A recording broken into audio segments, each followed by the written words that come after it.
지금 굉장히 중요한 소식들이 많이 쏟아지고 있어서 이번에도 핵심만 아주 간략하게 전해드리겠습니다. 일단 대통령실에서는 김민석 총리 후보에 대해서 낙마 사유 없다, 명확한 입장을 전했고요. 이에 대해서 김민석 청문회가 아니라 주진우 청문회가 돼버렸다, 이런 반응들이 지금 압도적이거든요. 그래서 실제로 한덕수 같은 경우에도 국힘 측에서 어떤 입장을 보였습니까? 이렇게 청렴한 사람이 없다, 이러면서 열심히 띄우지 않았습니까? 그러한 인간도 총리를 했는데 어디 지금 지들이 김민석 총리 후보에 대해서 공격을 하고 있냐, 말도 안 되는 소리 좀 그만해라 라는 반응들이 쏟아지고 있습니다. 그래서 실제로 중요한 건 주진우 청문회가 됐다고 말씀드렸죠. 이렇게 눈빛을 보시면 지금 주진우가 뭔가 해명을 하고 있는 것처럼 보이지 않습니까? 오히려 김민석 총리 후보의 표정을 보면 여유와 품격이 느껴지죠. 애초에 그러한 삶을 살아왔기 때문입니다. 반면 이제 주진우 같은 사람은 어떻습니까? 이 서울의 소리에서는 주진우를 풀샷으로 잡아서 진짜 얼핏 보면, 그러니까 지나가다가 이렇게 잠깐 이렇게 보면 그냥 주진우 청문회 장면을 생중계하는 것처럼 비춰지고 있습니다. 중요한 거는 그러다 보니까 주진우 관련해서 지금 많은 의혹들이 제기가 되고 있는데요. 오늘 또 추가적인 문제 제기가 나왔습니다. 1995년 신검 규정에 따르면 급성 간염 면제 조항이 없다. 굉장히 중요한 거거든요. 이건 그래서 병역 비리랑도 연결이 될 수 있는 겁니다. 급성 간염, 이게 극성 간염이라는 얘기까지 나왔었는데 이거 면제 조항이 없으면 빼박으로 이거는 병역 비리로 이어지는 겁니다. 그래서 보시다시피 방금 전에 올라온 영상인데도 댓글이 금방 1000개를 넘겼습니다. 이게 민심이고 이게 여론이라는 거예요. 그래서 부정 면제였다면 감옥에 가야 된다. 아니 그리고 솔직히 말해서 국방의 의무를 다시 해야 되는 거 아닙니까? 감옥도 가고 군대도 다시 가라, 이런 얘기들도 나오고 있고, 이걸 면제시켜준 누군가가 있을 테니 이것도 반드시 찾아야 된다. 지역 주민들도 반성해야 되지 않겠냐. 저런 인간이 국회에 있는 게 지금 대한민국의 현실이다. 그런 인간이 김민석 총리 후보를 어떻게든 발목 잡아서 끌어내려보겠다고 어그로를 끌다가 오히려 주진우 병역비리 의혹 터졌다, 이렇게 언론까지 보도가 되고 있습니다. 굉장히 심각한 문제고요. 대충 이걸 또 민주당의 물타기다 뭐다 이렇게 넘어갈 수도 없습니다. 한 서울대 전문의도 등판을 해서 주진우의 병역 비리를 의심하고 나선 건데요. 앞서 말씀드렸듯이 징병 신체 검사에서 급성 간염, 이거 가지고 5급을 못 준다는 거예요. 그래서 무조건 이건 현역인데 어떻게 주진우는 이걸로 병역 면제를 받았냐? 상세하게 파헤쳐야 된다. 그래서 재산 문제부터 자식 증여 문제라든지 지금 많은 시민들이 궁금해하는 게 한둘이 아니거든요. 그러다 보니까 벌써 주진우 청원 5만 명 돌파했습니다. 일단 100%는 넘긴 거예요. 그래서 이건 기본적으로 국회에서 이제 처리를 할 시간이 왔다라고 볼 수 있는 거고요. 그것과 별개로 5만, 10만, 15만 우리 시민들이 얼마나 이 문제에 관심을 가지고 있는지도 계속 알리고자 또 주위에 청원을 많이 알려주시면 좋겠습니다. 그리고 지금 저들의 참교육이 하나씩 시작이 되고 있는데요. 제주항공 참사에 대해서 차마 입 밖으로 꺼낼 수 없는 얘기를 막 손가락 놀렸던 이 30대 남성이 있습니다. 벌금 3천만 원 선고를 받았다는 건데요. 허위 댓글을 남기면서 유가족에 대해서 보니까 상상 이상으로 인신공격도 하고 허위사실 유포해가지고 낙인 찍고 그랬더라고요. 한마디로 유가족 대표분들이 막 저렇게 특정당 권리당원이다, 그리고 마치 무슨 지령을 받아서 움직인 것처럼 허위사실을 손가락으로 유포를 했으면 당연히 그 손가락질에 대한 책임을 받아야 되는 겁니다. 책임져야 되는 거예요. 그래서 김연경 부장판사는 함께 온 국민이 애도하고 아파하고 있을 때 저 범죄자는 허위임이 분명한 사실을 구체적으로 들면서 유가족 대표인 피해자를 비난하고 조롱했다. 그래서 이거는 이 사건을 정치화하려 한 의도가 명백했다. 인간으로서 기본적인 공감조차 결여된 걸로 이건 용인해서 안 된다. 이게 지금 부장판사의 입장입니다. 굉장히 중요한 내용입니다. 이게 하나의 그런 선을 만들어가는 거거든요. 특히 3천만 원이 누군가가 보면 이제 되게 적다고 생각할 수 있지만 굉장히 센 겁니다. 손가락 놀리면서 3천만 원 받기가 쉽지 않거든요. 그만큼 저 범죄자가 끔찍한 댓글들을 달았다는 걸 알 수 있는 거고요. 아무튼 이런 선례를 남기고 지금 중요한 게 공감과 연대의 회복입니다. 특히 이 공감 능력 결여가 마치 무슨 대단한 것처럼, 능력을 가진 것처럼 이렇게 포장을 해주고 있는데 저런 정신 나간 것들에 대해선 단호하게 끊고 갈 필요가 있다는 거예요. 그래서 피고인에 대한 엄한 처벌이 마땅하다. 그 책임에 비례하는 고액의 벌금형을 선고한 겁니다. 전 개인적으로 막 실형도 이제 나올 때가 됐다고 생각합니다. 그러다 보니까 지금 막 저들이 솜방망이 처벌받는 거 알고 심지어 이제 돈까지 벌 수 있다 보니까 어그로 끌고 돈 벌고 그걸로 벌금 대충 떼우고 그리고 다시 또 더 자극적으로 가고 이게 무한 반복되고 있는 상황 아닙니까?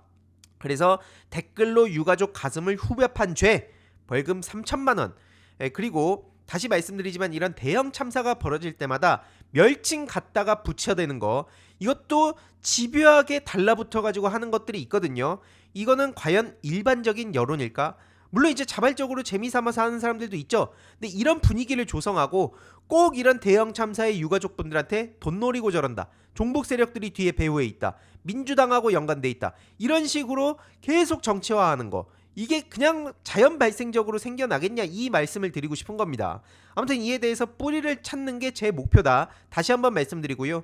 그리고 뻑가에 대해서도 지금 우리가 절대로 잊어서 안 됩니다. 재판 연기를 신청했다고 하는데 재판부가 내달 22일로 첫 변론기일을 연기했다고 합니다. 변호사도 못 구했다고 하는데 아무튼 뻑가의 얼굴이 공개되는 거 아무리 저렇게 시간을 질질 끈다고 해도 이거를 피할 수 없는 길이다. 다시 한번 말씀드리고요. 다음 주제로 넘어가기 전에 중요한 광고 하나만 하고 가겠습니다. 바로 인터넷 비교원인데요.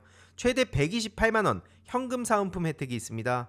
인터넷 TV 신규 가입 시 최대 48만원, 휴대폰 구매 시 최대 50만원, 정수기 렌탈 시 최대 30만원, 그리고 인터넷 가입과 동시에 알뜰폰 또는 핸드폰 새로 장만 없이 현재 쓰고 계신 핸드폰 통신사만 변경하시면 최대 30만원 혜택이 있습니다.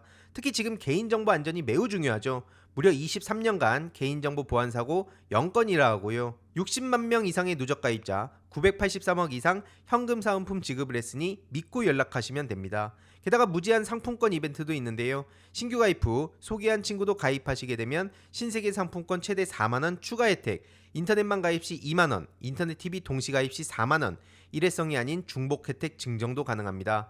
자세한 내용은 1670-2521 통해 상담 받으시거나 네이버에 인터넷 비교원 검색하시길 바라고요. 상담 신청 시 알림이 황의도 보고 신청했다고 해주시면 저한테도 큰 힘이 되니 참고 부탁드립니다. 윤석열에 대해서도 지금 내란 특검이 신속하게 움직이고 있죠. 그래서 출국 금지 얘기가 나오면서 체포영장도 이르면 오늘 결정이 된다고 합니다. 중요한 거는 윤석열의 요새도 김성훈도 없다. 그래서 체포를 막을 수 있는 방패가 이제 없다. 이게 굉장히 중요합니다. 그리고 현직과 전직에서 모두 체포영장이 청구된 첫 대통령. 저거는 이제 대통령이라고 불러서도 안 된다고 봅니다만 아무튼 그러한 인간이다 라고 볼 수 있고요. 체포영장이 나오면 이제 피할 길이 없는 거죠. 저러고 밖에 대놓고 돌아다니면서 많은 국민들의 분노를 계속해서 키워왔는데 빨리 체포해서 집어넣어야 됩니다. 그리고 다시는 세상에 나올 수 없도록, 사회 밖으로 나올 수 없도록 평생 그 안에 갇혀있게 해야 된다. 그리고 더 나아가서 저 같은 이제 사형 반대론자도 내란 수계, 내란 우두머리에 대한 확실한 책임을 묻고 있기 때문에 저는 이번에 사형으로 가야 된다라는 생각이 드는 거고요. 그리고 지금 내란 특검이 어떻게 움직이고 있냐면 경찰 수뇌부 재판도 출석을 하더라고요. 조지호 경찰청장과 김봉식 전 서울경찰청장 등의 공판을 진행했다고 하는데 여기에 또 특검보가 참석을 했다고 합니다. 그래서 파견 검사들하고 같이 자리를 해서 신속하게 실체적 진실을 밝히려는 재판부의 소송 지휘에 적극 협력하겠다 이런 입장을 전했고요. 그리고 지금 김용현도 절대로 잊어서 안 됩니다. 주범 중에 한 명이죠. 김용현이 한 번 서면으로 하고 4번 구두 기피 신청을 했는데 이게 전부 다 기각이 됐다고 합니다. 재판부 전원 기피 신청을 했지만 5번 모두 기각됐다라고 보시면 되는 거고요. 이게 거절당한 이유는 재판을 지연하려고 저러는 거 아니냐, 어디 말 같지도 않은 꼼수를 쓰냐, 이게 지금 기각된 이유입니다. 지금 김용현의 구속 만료를 하루 앞두고 있기 때문에 당연히 이건 추가 구속돼야 된다고 보는 거고요. 이거 말고도 지금 박안수랑 이진우가 보석이 허가됐다고 합니다. 전 육군 참모총장이랑 전 수도방위 사령관이기 때문에 이들에 대해서도 이렇게 사회 밖으로 나오게 하는 걸 막아야 된다라는 얘기가 진작 나왔었거든요. 그래서 오는 30일, 다음 달 2일 각각 구속기한이 만료된다고 하는데 빨리 움직여가지고 저것들도 사회로 못 나오도록 해야 된다고 생각합니다. 그리고 최혜병 특검도 주목할 필요가 있는데 박정훈 대령의 직속 부하들 파견 요청을 했다고 합니다. 한마디로 박정훈 대령하고 같이 최혜병 사건을 수사했던 수사관들을 파견해달라, 이걸 국방부에 요청했다고 하거든요. 그래서 이것도 빨리 받아들여야죠. 최혜병 특검, 내란 특검, 김건희 특검, 이 3대 특검에 대해서 우리가 주목을 해야 되는 이유가 바로 여기에 있다. 그리고 이런 내용들을 얼핏 보면 와, 마약 수사 외압 의혹 수사팀이 10곳을 압색했구나 라고 생각할 수 있는데, 이게 보시면은 대검 합동 수사팀입니다. 대검이 저렇게 움직이기 때문에 이거 오히려 특검에 회방을 놓으려는 거 아닌가? 이런 생각도 사실 들지 않습니까? 실제로 최근에 국정기획위 인수위나 마찬가지인데 검찰이 대놓고 개기고 있는 게 드러나지 않았습니까? 그래서 국정기획위에서도 더 이상 저런 것들한테 낚이지 않습니다. 업무 보고를 다시 연기했다고 해요. 그래서 다음 달 2일 재보고를 받기로 했는데, 아니 이재명 대통령이 어떤 식으로 검찰을 개혁할 건지 뻔히 다 알면서도 저렇게 노골적으로 개기는 겁니다. 이게 항명이라는 거고요. 그래서 다음 달 2일에 어떤 안을 갖고 오든 말든 검찰은 대수술이 필요하다. 그리고 검찰과 국조위의 마찰이라고 표현하면 안 된다고 생각합니다. 검찰이 도대체 뭐라고? 사법부가 아니에요. 그냥 그 법무부의 외청에 불과한 겁니다. 그런 인간들이 마치 무슨 상권 분립의 사법부 영역에 해당하는 것처럼 쇼들을 하고 있죠. 이거는 마찰로 VS로 만들어주는 것 자체가 애초에 잘못된 내용이다. 다시 한번 말씀드리고요. 이재명 대통령을 죽이기 위해서 저들이 어떤 식으로 공작을 해야 하는지 우리 전 국민이 지난 몇 년 동안 봐왔습니다. 신속한 검찰개혁 굉장히 중요한 과제다. 그리고 언론에서도 맨날 관계자라 그러면서 막 가상의 인물들을 만드는 것 같은 상황들이 많이 발생하지 않았습니까? 대통령실 대변인으로 간 강유정 대변인이 앞으로는 관계자라고 꼭 쓰지 않으셔도 된다. 실명대로 밝히셔도 괜찮다. 즉 이런 상황에도 관계자빨이라면서 얘기가 나오면 이게 이제 그 내부에서도 파악을 하게 되겠죠. 굉장히 중요한 변화가 하나둘씩 이뤄지고 있다. 물론 당장 봤을 때 여전히 답답한 일들도 있지만 이거는 우리가 계속해서 목소리를 내면서 바꿔가야 되는 문제예요. 지금 그래서 당정청에서는 할 수 있는 최선을 다하고 있다. 다시 한번 말씀드리고 추가적인 소식 계속 전해드리도록 하겠습니다. 이번 영상도 재미있게 보셨다면 구독과 멤버십 부탁드립니다. 특히 멤버십 희동이님들께 정말 감사드린다는 점 다시 한번 말씀드리고요. 주위에도 널리 공유 부탁드리겠습니다.